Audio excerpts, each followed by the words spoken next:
Hello friends, welcome to my channel Joy Technicals and News. আজি আপোনালোকক এই ভিডিঅ'টিত মই স্বাগতম জনাইছোঁ আৰু ইয়াত আপোনালোকক মই জনাব বিচাৰিম যে আপোনালোকে যিসকলে মেজৰ এপ্লাই কৰিছে সাধাৰণতে সেইসকলে কিমান তেওঁলোকক পাৰ্চেন্টেজৰ প্ৰয়োজন হ'ব বা কিমান মাৰ্কছৰ প্ৰয়োজন হ'ব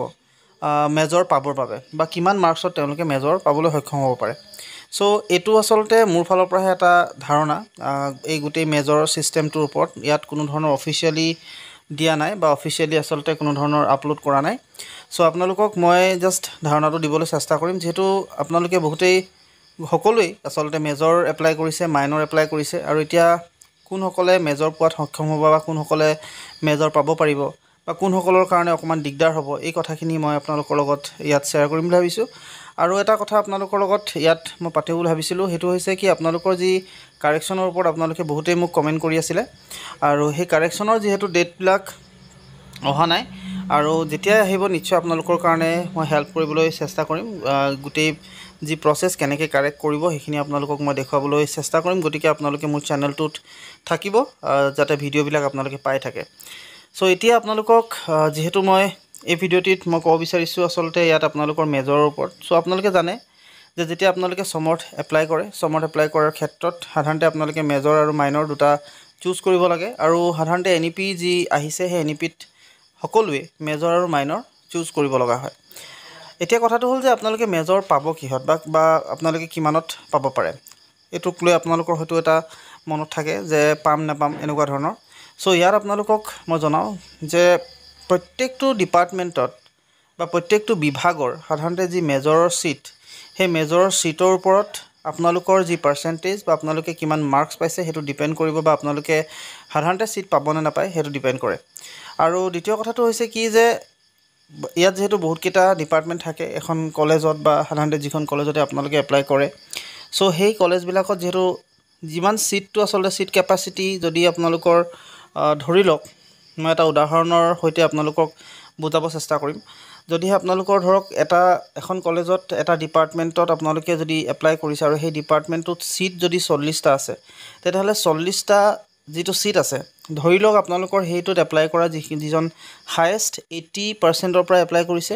আৰু সাধাৰণতে 40টা সিট যি মানে সাধাৰণতে 40টা সিট পাবৰ কাৰণে যি 60% সেই 60% লৈকে হৈ গৈছে। এতিয়া কথাটো হ'ল যে সেই কলেজখনত সেই 60% জনে লাষ্ট হৈ যাব আৰু ধৰক অন্য এখন কলেজ য'ত সিট ক্যাপাসিটি 40টাই আছে কিন্তু তাত আকৌ এপ্লাই কৰা যদি প্ৰথম স্টাৰ্টিং যেটো এপ্লাই সাধাৰণতে 60% পৰা কৰিছে হয়তো সেই কলেজত আপোনালোকৰ যি পাৰ্চেন্টেজ সেই পাৰ্চেন্টেজটো 40 লৈ নামি যাব পাৰে বা আপোনালোকে তাতকে কমতো নামি যাব পাৰে। গতিকে আপোনালোকৰ যি সিট বা আপোনালোকৰ যি পাৰ্চেন্টেজ সেই পাৰ্চেন্টেজ আৰু সিটটোৰ ওপৰত পাৰ্চেন্টেজটো ডিপেন্ড কৰে কিমানখিনি সিট আছে আৰু কেনেকুৱা ধৰণৰ তাত লৰা ছোৱালী এপ্লাই কৰিছে গোটেইখিনি আপোনালোকৰ সেই গোটেই প্ৰক্ৰিয়াটো আসলে এনেকুৱা ধৰণৰ। আৰু যদিহে মই আপোনালোকক কোৱাৰ নিচিনা যদিহে আসলে প্ৰথম যেটো কলেজত মই যেনেকৈ ক'লো আপোনালোকক যে 80 পৰা যদি এপ্লাই কৰিছে আৰু 60 যদি 40টা সিট কমপ্লিট হৈছে তেতিয়াহলে তেওঁলোকে আৰু নেক্সট দিব নোৱাৰে হেতুত। গতিকে ঠিক তেনেকৈ নেক্সট কলেজখনত যেনেকৈ 60টা এপ্লাই কৰিলে 60% পৰা এপ্লাই কৰিছে আৰু 40% লৈকে নামিছে গতিকে 40% লৈকে সাধাৰণতে যদি 40টা সিট ভৰ্তি হৈছে তেতিয়াহলে অটোমেটিক্যালি হেতুত সেই 40% পোৱা লৰাজনেও হয়তো তাত সিট পাই যাব পাৰে। সো ঠিক এই ষ্টাইলতে আসলে গোটেই বস্তুখিনি হয় আৰু যেহেতু আপোনালোকে প্ৰিফাৰেন্স দিয়ে ফাৰ্স্ট সেকেন্ড প্ৰিফাৰেন্স দিয়ে গতিকে সেই ফাৰ্স্ট সেকেন্ড প্ৰিফাৰেন্সটো আসলে প্ৰথম কলেজখনত যদি আপোনালোকে হয়তো পাবলৈ সক্ষম নহয় হয়তো আপোনালোকে যেটো ছখন কলেজত এপ্লাই কৰাৰ সুবিধা আপোনালোকক আগবঢ়াইছে গতিকে তেনে ক্ষেত্ৰত আপোনালোকে প্ৰথমখনত নাপালে সেকেন্ডখনত আপোনালোকৰ নাম আহিব পাৰে বা সেকেন্ডখনত নাপালে থাৰ্ডখনত নাম আহিব পাৰে। সো এনেকৈ আসলে গোটেই বস্তুখিনি চলে আৰু যেহেতু এবাৰ বা সাধাৰণতে এনইপি যিসকল হয় তেওঁলোকে আসলে এপ্লাই কৰিবৰ কাৰণে মেজৰটো লাগিবই তেওঁলোকক মেজৰ কৰিবই লাগিব এপ্লাই মাইনৰ এটা ল'বই লাগিব। সো এনে ক্ষেত্ৰত সাধাৰণতে আপোনালোকে এপ্লাই আপোনালোকে কৰিছে আপোনালোকৰ ফালৰ পৰা কাম সম্পূৰ্ণ আপোনালোকে কৰিছে। সো আপোনালোকৰ পাৰ্চেন্টেজটোৰ ওপৰত মই আপোনালোকক যেহেতু আপোনালোকক কৈছিল যে মাৰ্কছ আৰু পাৰ্চেন্টেজ সাধাৰণতে আপোনালোকৰ যদি ভাল পাৰ্চেন্টেজ হয় ধৰক 60 ওপৰত যদি আপোনালোকৰ পাৰ্চেন্টেজ আছে তেতিয়াহলে নিশ্চয় আপোনালোকৰ মেজৰ পোৱাৰ চান্সেছ খুব বেছি হয় আৰু যিমান আপোনালোকৰ মাৰ্কছ পাৰ্চেন্টেজটো কমি যায় অটোমেটিক্যালি আপোনালোকৰ যেটো অকনমান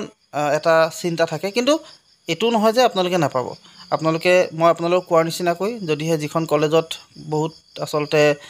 কম পাৰ্চেণ্টেজৰ পৰা যদি কোনোবা বহুতে এপ্লাই কৰিছে আৰু তাত যদি ছিটটো কমপ্লিট হয় না নিশ্চয় আপোনালোকেও পাবলৈ সক্ষম হ'ব চ' আপোনালোকৰ মনত মই দুমোজা অনা নাই কেৱল মাত্ৰ আপোনালোকৰ যিটো ক্লেৰিফাই বা আপোনালোকে যিটো আচলতে ভাবি থাকে সেই কথাখিনি ক'বৰ বাবে এই ভিডিঅ'টো মই প্ৰস্তুত কৰিলোঁ আশা কৰিলোঁ